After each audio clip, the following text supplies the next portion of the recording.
मुझे कभी भी नहीं लगा था कि मैं वो रोल कर सकती हूँ, क्योंकि मैं असल जीवन में बिल्कुल भी उस रोल के आसपास भी नहीं हूँ। And I live a very very simple life. Beggars are not choosers. आप रोल्स को नहीं चुनते हैं, रोल आपको चुनता है। इंद्र कुमार जी के साथ काम करने का मुझे मौका मिल रहा था, मेरे लिए यही बहुत बड़ी बात थी। जब मुझे ग्रैंड मस्ती की ऑफर आई और मिलाप जवेरी ने मुझे ऑटस क्लब में देखा था फर्स्ट टाइम, एंड मैं अपनी सहेली के साथ थी और उन्होंने एक्चुअली मुझे ऑफर की थी कोई और मूवी। नसीब कह लो या जो भी परमात्मा का आशीर्वाद या माँ बाप का आशीर्वाद, but then I am grateful to almighty. मैंने जो ग्रैंड मस्ती में कपड़े पहने थे, मैं कंफर्टेबल नहीं थी। आई बी वेरी ऑनेस्ट, मैं बिल्कुल कंफर्टेबल नहीं थी। ग्लैमरस कपड़े पहनती हूँ बट डिपेंड्स। जो ग्रैंड मस्ती में देखा था, मैं नॉर्मली ऐसे नहीं घूमती हूँ।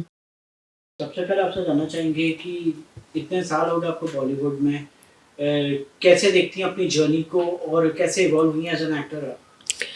Well, it has been a very, very fruitfulling journey, and the journey is still going on.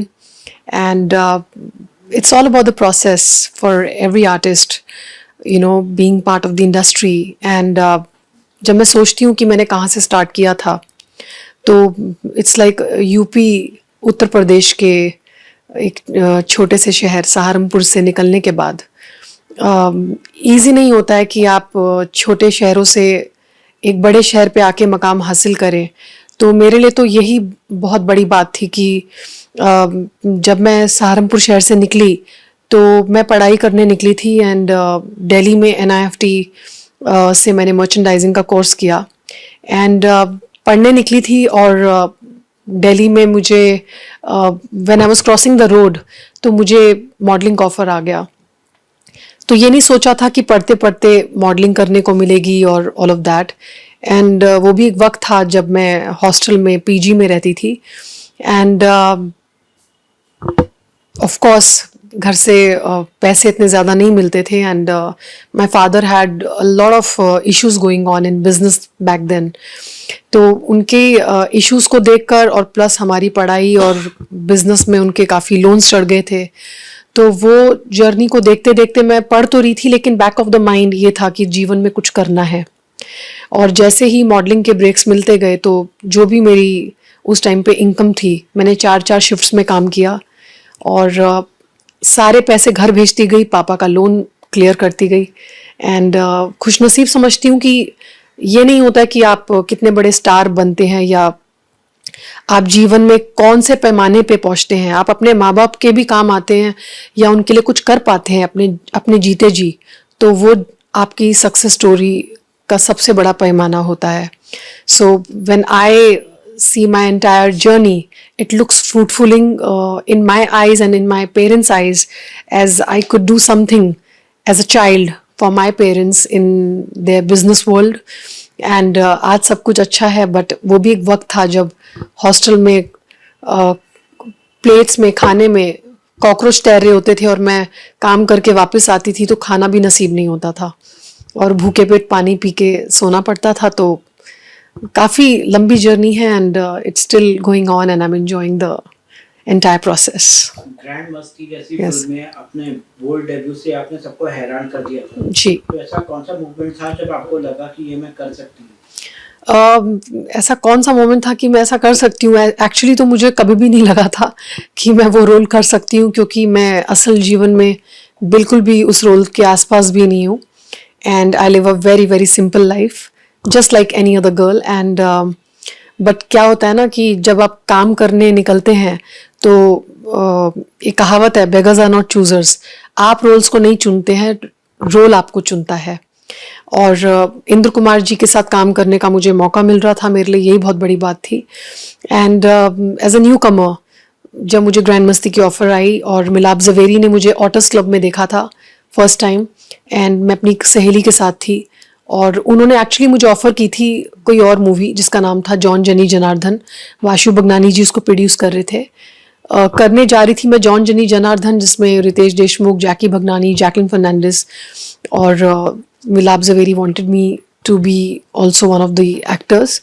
तो करने जा रही थी वो फिल्म और ग्रैंड मस्ती स्टार्ट हो गई। मिलाप उसको लिख रहे थे, and of course role was very very totally a type of a role which I could not even think कि ये मैं हूँ असल जीवन में, बट एक्टर्स को परफॉर्म करना होता है और मैंने वही किया। इंद्र कुमार जी ने जैसे जैसे मुझे इंस्ट्रक्ट किया मैंने किया, क्योंकि मुझे आगे बढ़ना था, मेरे पास कोई चॉइस नहीं थी, मुझे काम करना था और काम करके अपनी फैमिली को भी देखना था। And movie super duper hit हो गई, तो मेरे लिए सोने पे सुहागा कह सकते हैं कि वो दौर रहा, वक्त रहा, क्योंकि उस मूवी की वजह से मैंने बहुत शोज किए, मैंने बहुत इवेंट्स किए, मैं आज तक काम कर रही हूँ। एंड मैं शुक्राना करती हूँ ऊपर वाले का और इंद्र कुमार जी का, मिलाप का, and all the people who believed in me and what ever it was, but it did give me a lot in my life. तो मैं कुछ भी आज जहाँ पर भी हूँ मैं अच्छा रह पा रही हूँ, अच्छा खा पा रही हूँ, अच्छा पहन पा रही हूँ, अच्छी जिंदगी जी पा रही हूँ। It's all because of that one movie grand मस्ती विच बिकेम अ ब्लॉकबस्टर, जो आज तक मेरे पेरेंट्स ने देखी नहीं है। By the way, my father, my mother, nobody has seen the movie as yet. And या even like before that, like Akshay Kumar का जो मैंने गाना किया था, आइला रे आइला हत्ती चमाइला इन खट्टा मीठा, वो भी बहुत सुपर डुपर हिट रहा। मैंने शोज किए, प्रियदर्शन जी ने डायरेक्ट की थी मूवी। और जब मैं प्रियदर्शन जी के साथ काम कर रही थी, उन्होंने मुझे एक चीज़ कही थी कि कायनात में बड़ी बात नहीं करूंगा, लेकिन इस गाने के बाद आपका खुद का घर, खुद की गाड़ी, आपके ठाट बाट घर में अच्छा स्टाफ, आपकी लग्जूरियस लाइफ सेट हो जाएगी। तो उन्होंने जो कहा था वो एग्जैक्टली हुआ। And I was lucky enough to work with Akshay Kumar in my first song in a movie. बड़े पर्दे पर सीधा अक्षय कुमार जी के साथ काम करने को मिला। So that was also something I had not expected. And of course, later Grand Masti happened, and post that, I was also shooting for Tamil song in Mankata movie opposite superstar Ajit Kumar. Machi Open the Bottle was a super duper hit song and movie was a blockbuster.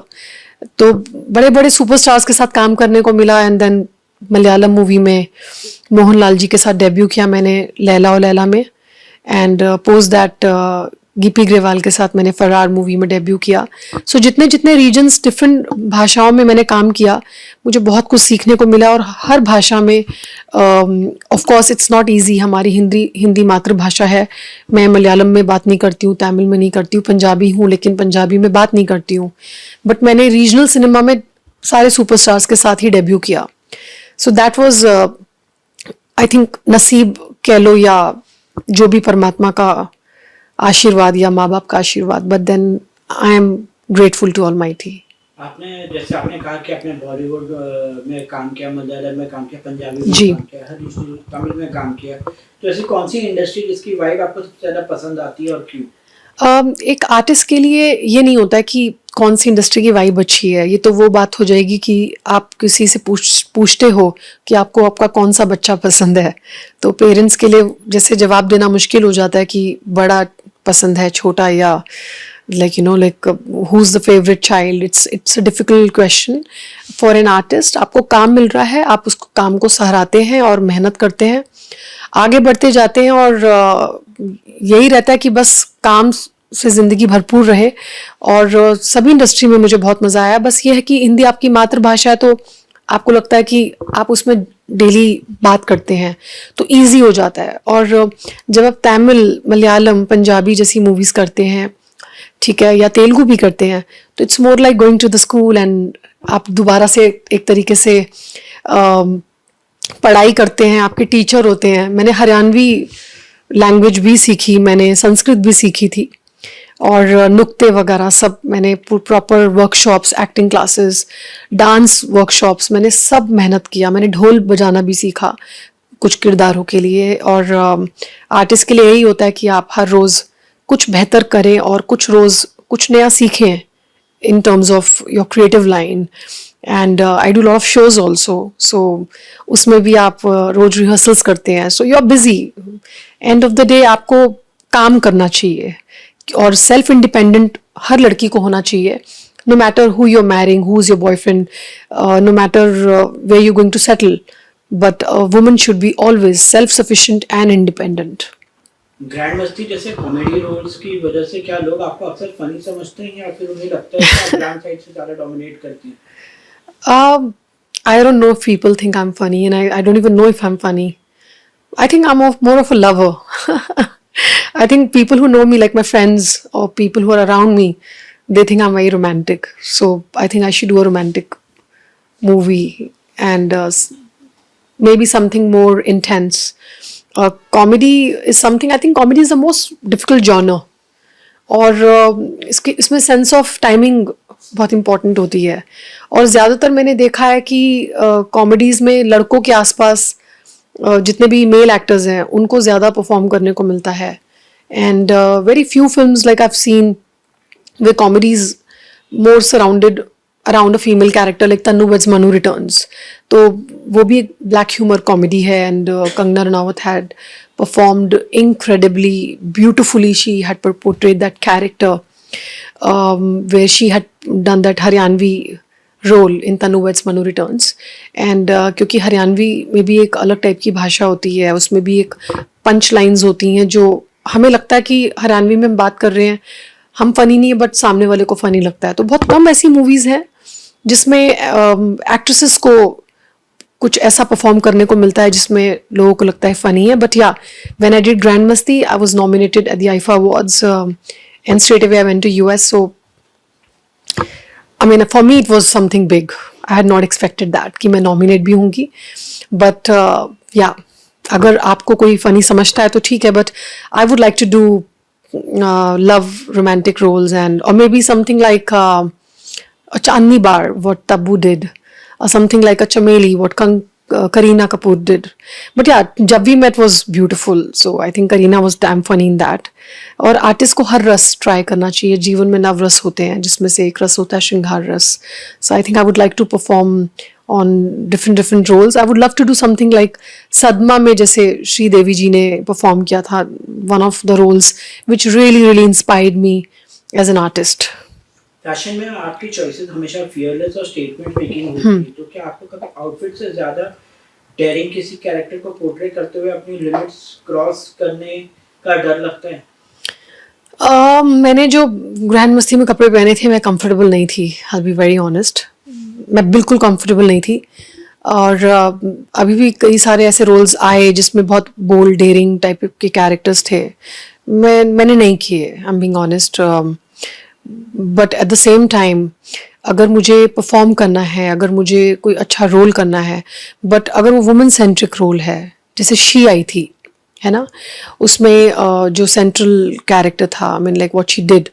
तो उसमें कौन निर्देशक है कौन director है कौन direct कर रहा है इट ऑल डिपेंड्स अगर आप मुझे कहेंगे कि अच्छा बोल्ड रोल करना है दोबारा से और ये सब पहनना है तो I again ask what is the script who is the director and who's doing it because I'm not really comfortable wearing anything or everything just like for the heck of it so again if I have to perform it all depends on the director I'm working with and what is the script like and who I'm working opposite but just for the heck of it मैं नहीं पहनूंगी और daily life में normal जीवन में मैं ज़्यादातर मतलब सलवार कमीज़ भी पहनती हूँ मैं ब्लेजर सूट्स भी पहनती हूँ और ग्लैमरस कपड़े पहनती हूँ बट डिपेंड्स जो ग्रैंड मस्ती में देखा था मैं नॉर्मली ऐसे नहीं घूमती हूँ आपके लिए सबसे चैलेंजिंग रोल अब तक का कौन सा रहा है और क्या वो फिल्म आपने सोच समझ के साइन की थी या फिर आपने अपने लिमिट्स को चैलेंज करते हुए ये डिसीजन लिया था आई थिंक चैलेंजिंग मेरे लिए ग्रैंड मस्ती का ही रोल था लाइक मैंने कहा कि मैं असल ज़िंदगी में बिल्कुल नहीं हूँ तो जो आप नहीं होते हो और आपको वो करना पड़ता है क्योंकि आपको काम भी चाहिए आपको काम करना है और आपको अच्छे डायरेक्टर के साथ काम करना है मुझे इंद्र कुमार जी के साथ काम करना था तो वो रोल वो कैरेक्टर मैं नहीं थी तो जो मैं नहीं हूँ और मुझे करना पड़ रहा है तो वो मेरे लिए चैलेंजिंग था और उस कॉस्ट्यूम में पूरा दिन आप 24 घंटे में से आप 13 घंटे 12 घंटे सेट्स पे हैं और आप रिवीलिंग कपड़े पहन के घूम रहे हैं तो कम से कम 100 जने सेट्स पे हैं और हर कोई आपको देख रहा है आपने क्या पहना है तो वो चैलेंजिंग ही होता है ज़रूरी नहीं होता है कि जो आप सिनेमा में या 2-3 घंटे की मूवी में देखते हैं बस वही है फुल डे आप रीटेक्स दे रहे हैं एक ही सीन 2-2 3-3 दिन चल रहे हैं so it becomes challenging for any artist but then there are some people who are okay and like actually bold in real life. But then there are people who are working because they want to work with some good scripts or with good directors. So it depends जैसे on people to people. जैसे आजकल की बात की जाए, आजकल की जो अपकमिंग एक्ट्रेसेस हो रही हैं जिनको एक्ट्रेस बनना है, तो वो जो है पैपराजी का शिकार होती हैं, Yes. पैपराजी कर रही हैं, पैप्स को बुला के अपना फोटो खिंचवाती हैं और अजीब तरह के कपड़े पहनती हैं. आपके हिसाब से वो कितना सही है या कितना गलत है? आई पर्सनली फील राइट और रॉन्ग बोलने वाली मैं तो कुछ नहीं होती हूँ, कोई भी नहीं होती हूँ actually, because every person is going through their own journey. And if somebody wants to be seen or if somebody wants to be famous, maybe they are doing it because they have their own reasons behind it. And you need to be comfortable doing what you're doing. So I don't want to be judgmental about any girl who's wearing anything to be seen, like, and get papped. I'm sure they are going through their own journey. They have their own reasons. But I won't be comfortable doing something like that. आपने अपने career के दौरान आपने काफी senior actor के साथ काम किया, तो कोई ऐसी टिप्स या एडवाइस जो आपने उनसे ली हो जो अब तक आपके लिए काफी वैल्यूबल साबित हुई है? When I was working with Ajit Kumar ji, Ajit Thala, like in Mankata, when I did that song, he told me not to be part of the film industry. He said, Kainat, like, you're too simple in real life, and I think you should not get into the industry. And if you want to get into it, you have to be fully prepared, that because there'll be a lot of hurdles, this, that. But I don't see you as a man. I don't see you being part of the industry. तो उन्होंने तो मुझे कहा था आपको नहीं आना चाहिए, तो मुझे करना था कुछ ना कुछ. इनिशियली कुछ नहीं करना था, प्लान तो ये नहीं था कि मूवीज में आना है, बट सबकॉन्शियसली तो यही सोचा था कि कभी नहीं करना है. कॉन्शियसली सब होता गया, वो भी एक प्लान नहीं था. बट ये है कि हाँ, अजीत कुमार ने तो कहा था, मतलब पर्सनल लेवल पे, कि उनके यहाँ से कोई भी होगा तो वो जिनको पसंद करते हैं वो तो मना ही करते हैं. One Sanjay that told me, never get into film industry. So that was more on a sweeter side probably. Some people, even if they're an actor or director, some people they're not very comfortable telling their own people. जैसे मेरे parents को नहीं चाहिए था कि मैं movies में आऊं या मैं कुछ करूं, बट जब काम अच्छा होता गया तब उनको एज सच इतना ऑब्जेक्शन नहीं था. बट ये चाहते थे कि कुछ परफॉर्मेंस ड्रिवन रोल करो, कुछ ऐसा करो जिसमें कुछ मैसेज हो, है ना. और like when I was working with Akshay Kumar, so he was very, very highly, like, he was someone who was motivated, like motivated person. So he never said that ki don't do this, don't do that. In fact, he was very funny, very supportive. When I was working with Vivek Oberoi, Ritesh Deshmukh, they were very supportive, and everybody was good in their own way, and I was lucky enough to work with everyone. Mohanlal ji, like, he is such an incredible actor himself. He was very, very supportive. So I have learned a lot in my silence while working with every actor I have worked with, be it even with Gippy, because Punjabi मैं हूँ, but पिंडू Punjabi, पिंड की पंजाबी बोलना easy नहीं है.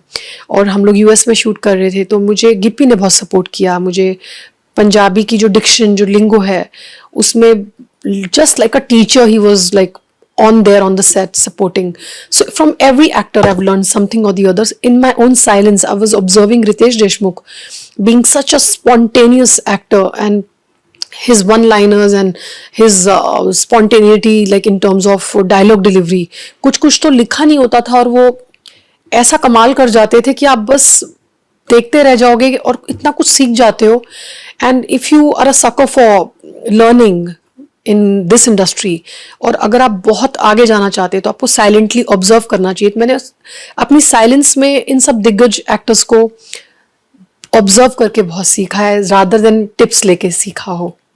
आजकल की फिल्मों में आपका कौन सा ट्रेंड से न्यू एज रोल्स आपको इंटरेस्टिंग लगते हैं? क्या आप अपने फ्यूचर प्रोजेक्ट में उस ट्रेंड्स को एक्सप्लोर करना चाहती हो? आजकल के ट्रेंड्स का तो मुझे नहीं मालूम है, बट मैं ये बता सकती हूँ, मुझे रॉकस्टार जैसी मूवीज़ बहुत पसंद, रॉकस्टार बहुत पसंद थी 2011 में. लाइक जब मैंने इसके प्रीमियर में देखा तो काफ़ी लोगों को तो सिर के ऊपर से चली गई थी रॉकस्टार उस टाइम पे. And I have scene the movie may be about 80 to 90 times. There is no count. 2011 से मैं रॉकस्टार को देख रही हूँ एंड जब we met I really liked I loved Omkara. I loved Langda Tyagi's character. I loved Ajay Devgan in Omkara. I liked Kareena Kapoor in Omkara. I loved Sri Devi ji in Sadma. So there are many movies like that. So I would not say कि आजकल के उसमें क्या चल रहा है, but मैं कैसी movies देखना पसंद करती हूँ. I would rather talk about that. Then I also love DDLJ. Shah Rukh Khan movies. Love Meryl Streep as an actress, and Devil's Wear Prada. So different kind of genres I enjoy, and yeah. Lastly आपके future projects क्या क्या हैं? I have finished a movie with K.C. Bukaria sir called Tisri Begum, and I have done a web series like OTT के लिए हमने किया एक बड़े OTT के लिए. It's called Wraith, which is based on mining and mafias and all that. It's a true story where I played a Muslim character. And तीसरी बेगम में भी मैंने मुस्लिम रोल प्ले किया है. So I have 2 releases and Wraith का जो season 2 है that will be starting very soon. So I have 2 releases on the pipeline and lot of magazine covers we are shooting. Okay, lastly क्या message देना चाहेंगे अपने fans को? Nothing, just be yourself and be productive, be progressive and do something in life and take care of your health and respect your parents, love your elders and live a healthy life and just pray and be happy from inside.